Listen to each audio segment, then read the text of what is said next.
Спорная тема с установкой памятника знаменитому летчику Амедхану Султану в крымской столице немного утихла, хотя до столетия героя осталось всего 2 месяца. К памятной дате власти обещают установить памятник дважды Герою Советского Союза. В начале года стало известно о решении властей перенести памятник в неприметный сквер между проспектом Кирова и переулком Пионерский. Ранее предполагалось, что памятник установят в центре площади, названный в честь героя. 10 лет назад там установили закладной камень, памятник должен был быть изготовлен по проекту известного архитектора Заремы Нагаевой. Но власти изменили и это решение. Теперь памятник выполнен по проекту известного скульптора Айдера Алиева. Несмотря на это решение, Зарема Нагаева продолжает работать над своим проектом, ведь у нее на руках все документы, утверждающие ее право на установку памятника, которые не потеряли силу и не были отменены. Мы выполнили кадастровую схему по этой территории.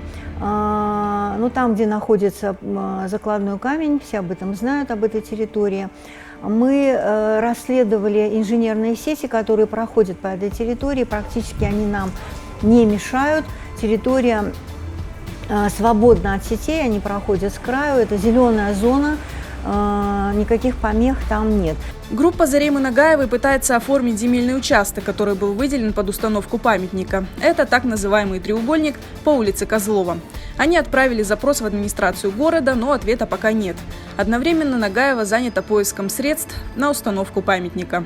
Мы заключили от имени Крымского федерального университета соглашение с такой организацией, как «Парк Патриот», которая при Министерстве обороны приезжал директор этой организации Зданович Александр Сергеевич. Мы заключили с ним договор о помощи и поддержке. Главнокомандующий Черноморским флотом прислал письмо на имя главы Крыма, тоже поддерживающее письмо по нашему проекту. Собрано более 10 тысяч подписей от общественности в поддержку проекта.